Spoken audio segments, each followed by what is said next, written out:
O Renato, ele tem contra si o que ele mesmo criou. Ou seja, se a massagem não foi boa lá, ele vai lá e é com ele o assunto. Se o médico, é com ele o assunto. O porteiro não foi trabalhar, é com o assunto. Mas eu tenho uma tese de vida para isso. Então, se tu não ocupa o espaço, alguém ocupa. Mas é isso que eu estou dizendo, tu tem toda a razão. Então eu estou dizendo o seguinte, este vácuo de poder que hoje nós só falamos no Renato, é porque, primeiro, a diretoria permitiu e, ao mesmo tempo, ele se permitiu, porque ele poderia cobrar. Ele poderia só cobrar dos dirigentes. Certo. Não, ele vai e toma frente às coisas. Então, isso é uma invasão de poder, que acaba prejudicando. E até em relação ao próprio Renato, Cadu, porque nós acabamos com o problema, o massagista não foi trabalhar. Renato, o massagista não apareceu. Mas nas coletivas dele, ele está dando coletiva, e ele disse, não, porque o Guerra. Não, Guerra não. O presidente Guerra.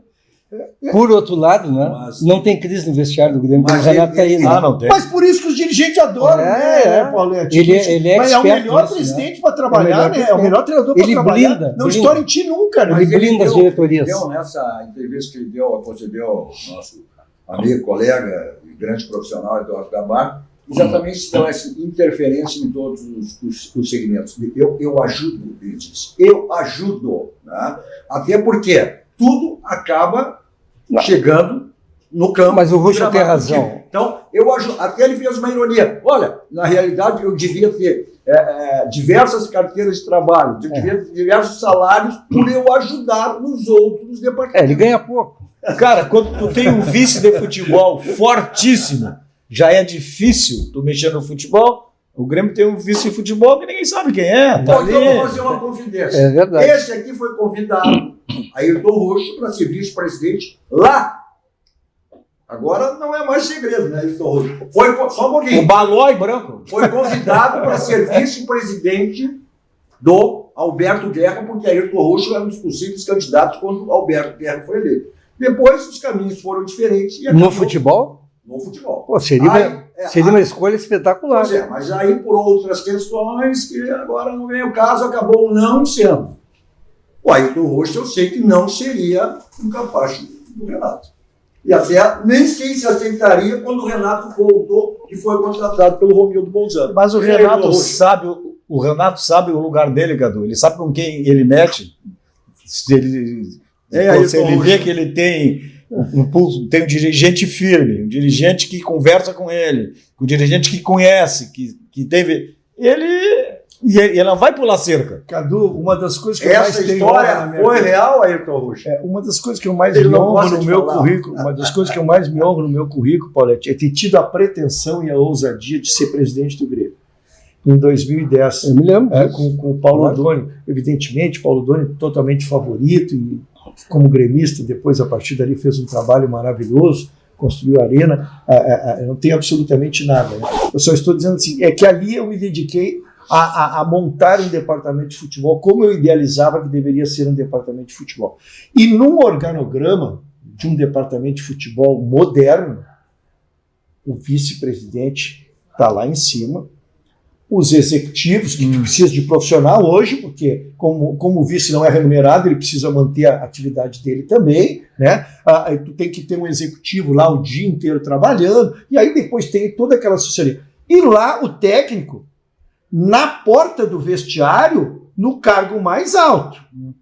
Porque quem manda no vestiário é o técnico. Exatamente. Só que a partir dali, quando tu traz o organograma, nós temos um vice de futebol acima e temos um presidente acima do clube. Quando tu quebra isso, tu está quebrando a base, a harmonia natural. Então, eu não sei se isso responde, Cadu. Eu não vou personalizar, não. Tu sabe que eu tenho evitado a crítica ao pessoal que está lá, exatamente porque eticamente eu não me sinto à vontade. Parece que a gente está, claro, por ter sido preterido e ser preterido é da vida, né? A gente respeita as escolhas. Mas uma coisa é certa, tu não levaria o estádio lá para aquela coisa lá. A gente discorda de uma série, e até volto a dizer, em favor do Renato, O Renato precisaria ser... Quando eu digo que o Renato é uma estátua, é porque ele é uma estátua no Grêmio realmente. Ele precisaria ser protegido também. E o Renato não é, ele é exposto. Seja por vontade deles, porque permitem. Mas o Renato deveria ser protegido e responder pelo futebol. Mas é isso que eu estou dizendo, que eu brinquei contigo. Se o porteiro não veio trabalhar... Se o Pedrão não vai, Se o Pedrão não vai, chefe da segurança não vai. Se o segurança não vai. Mas ontem teve aqui o Newton Dumont, Chumbinho, um executivo, né? Que conhece mesmo. Profissional e rodou o Brasil. Profissional. E aí ele foi bem categórico. Aquela frase máxima, olha, vestiário é sagrado. Já dizia o Flávio Obino, buraco do amor. Não adianta tu botar dentro do vestiário quem tu não conhece. Até porque os jogadores respeitam quem conhece. E claro. E não adianta tu botar qualquer estranho dentro do vestiário. Claro. Essa é a realidade, né? O jogador, Cadu, olha assim e sabe quem conhece e quem não conhece. Sim. Então, o Internacional, agora a gente está vendo aquilo que se falava. Que se tinha informação, não se podia provar. De que o vestiário do Internacional estava destruído. Claro. Os caras não entendiam o que o Cudê falava, não respeitavam o Cudê, tinha grupos dentro. E em campo o time simplesmente não andava, os caras estavam cumprindo tabela só. Agora entrou um cara que conhece o vestiário, sabe falar a linguagem deles, mais o Paixão, mais o D'Alessandro. É por acaso? Eu não acredito em coincidência, né?